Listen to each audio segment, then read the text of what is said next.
Isang mapagpalang araw po sa ating lahat. Ngayon ay November 4, 2025, araw ng Martes.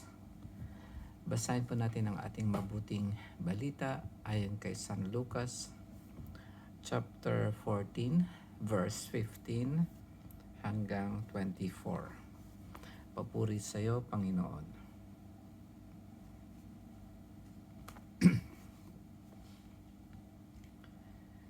Narinig ito ng isa sa mga kasalo niya sa hapag at sinabi nito kay Jesus, "Mapalad ang makakasalo sa hapag sa kaharian ng Diyos." Sumagot si Jesus, "May isang lalaking naghanda ng isang malaking piging at marami siyang inanyayahan. Nang dumating ang oras ng piging, inutusan niya ang kanyang mga alipin at ipinasabi sa mga inanyayahan, 'Halina kayo, handa na ang lahat.' Ngunit nagdahilan silang lahat. Ang sabi ng una, 'Nakabili ako ng bukid at kailangan kong puntahan. Kayo na sana ang bahalang magpaumanhin sa akin.' Ang sinabi ng isa, 'Nakabili ako ng 5 pares na baka at kailangan kong isingkaw para masubok. Kayo na sana ang bahalang magpaumanhin sa akin.' Sinabi naman ng isa pa, 'Bagong kasal ako kaya hindi ako makadadalo.' Bumalik ang alipin at ibinalita ito sa kanyang Panginoon. Nagalit ito at sinabi sa alipin, 'Lumabas kang madali sa mga lansangan at makikipot na daan na lunsod at isama mo rito ang mga pulubi, mga pingkaw, mga bulag at mga pilay.' Pagbabalik ng alipin ay sinabi niya, 'Panginoon, nagawa na po ang iniutos ninyo, ngunit maluwag pa.' Kaya't sinabi ng Panginoon sa alipin, 'Lumabas ka sa mga lansangan at sa mga landas at pilitin mong pumarito ang mga tao upang mapuno ang aking bahay. Sinasabi ko sa inyo, isa man sa mga unang inanyayahan ay hindi makatitikim ng aking handa.'" Ito ang mabuting balita ng ating Panginoon. Pinupuri ka namin, Panginoong Heso Kristo. Napakarami na pwede nating matutunan sa mabuting balitang ito na ating napakinggan. Ang pinakahuli dito ang sinabi ng Panginoon ay, isa man sa mga unang inanyayahan ay hindi makatitikim ng aking handa. Sino kaya yung mga unang inanyayahan ng Panginoon? Ang una niyang inanyayahan ay yung mga taong busy sa kanya-kanyang buhay. Maraming pinagkakaabalahan. Kaya nung mabasa ko itong mabuting balita, parang yun kaagad yung naisip ko na ang Diyos pala ang inuunan niyang tawagin ay ang mga o kaya anyayahan sa kanyang piging ay ang mga taong abala sa buhay. Yung una ay may nabili siyang bukid. Yan yung katulad ng mga taong maraming kayamanan or wealth. Yung pangalawa naman ay nakabili siya ng baka. Doon po sa English kasi na translation, ang sinasabi doon ay 5 yoke of oxen. So yoke, pamatok yung binili niya. Pero dito sa Tagalog ay baka. Pero ganun pa man, ang ibig sabihin niyan ay yung mga taong busy sa trabaho or work. Tapos yung pangatlo ay yung bagong kasal lang. At yun naman yung mga taong abala sa kanilang relationship. Hindi naman siya masama, pero ito kasing paanyaya ng Panginoon ay isang malaking piging. Sa English naman, ang nakasabi dito ay great dinner o kaya great supper. At alam naman natin na ang supper or dinner ay ito yung huling pagkain natin or kainan sa loob ng isang araw. So, ang naiisip ko dito ay ito na yung parang huling chance o kaya ito na yung end of times na kaya inanyayahan ng Panginoon ang mga taong ito. At bakit hindi kaagad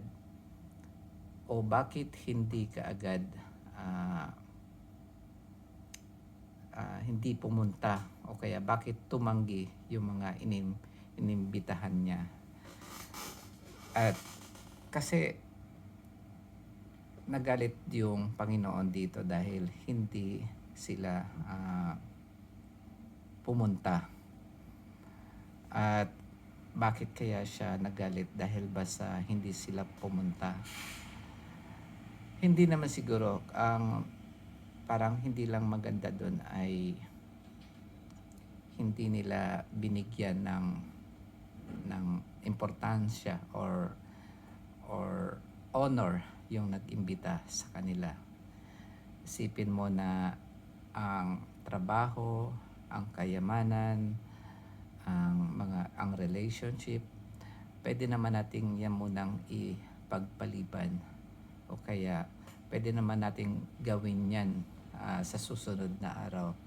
Pero itong nag-anyaya sa malaking piging ay napaka-importante at ito nga ay malamang ito na yung last, kumbaga once in a lifetime, pero ito na yung pinaka-last in a lifetime na paanyaya ng Panginoon at wala na. Kaya ang sabi niya rito sa panghuli, ang isa man sa mga unang inanyayahan ay hindi makatitikim ng aking handa. Yan yung masaklap kapag inabutan tayo ng end of times o kaya huling araw at hindi natin pinansin ang paanyaya o panawagan ng ating Panginoon. At ito rin naman sa itong mga tinatawag nating mga concerns natin sa buhay ay parang katulad din ito ng mga bagay dito sa mundo na kinahihiligan natin o kinahuhumalingan. Katulad nung tatlo yung lagi nating huhumalingan o kinahiligan. Tawag doon is concupiscence. Yung una, yung di naman in order, pero yung lust of the flesh, lust of the eyes, and pride of life. Kung mapapansin ninyo noon na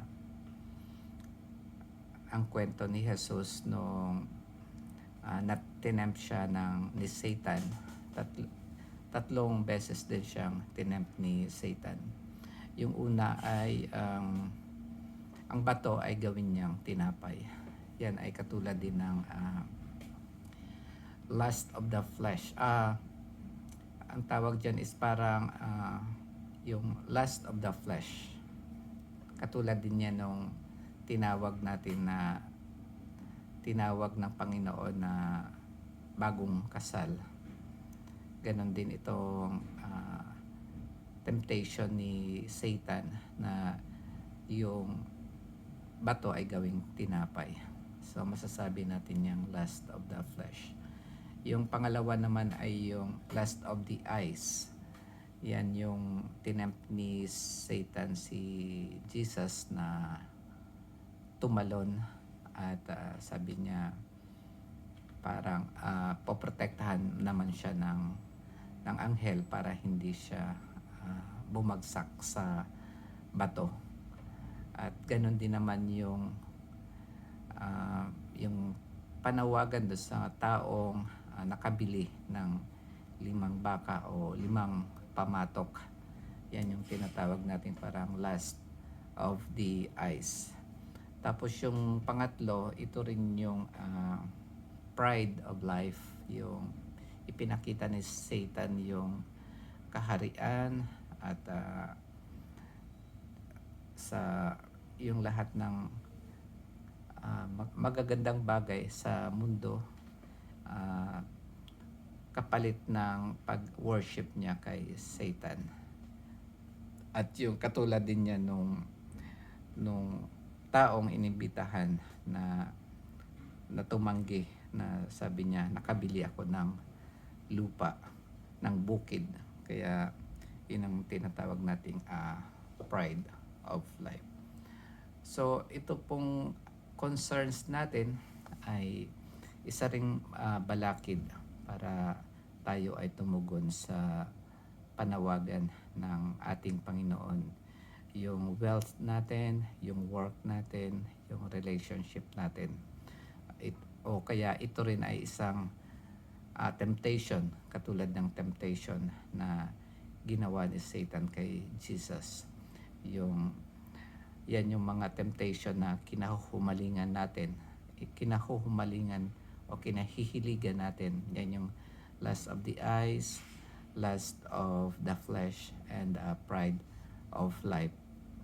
Pero ang laging response lang ni Jesus doon kay Satan ay, it is written, nasusulat. Kaya napakaganda na lagi tayong magbasa ng salita ng Diyos araw-araw.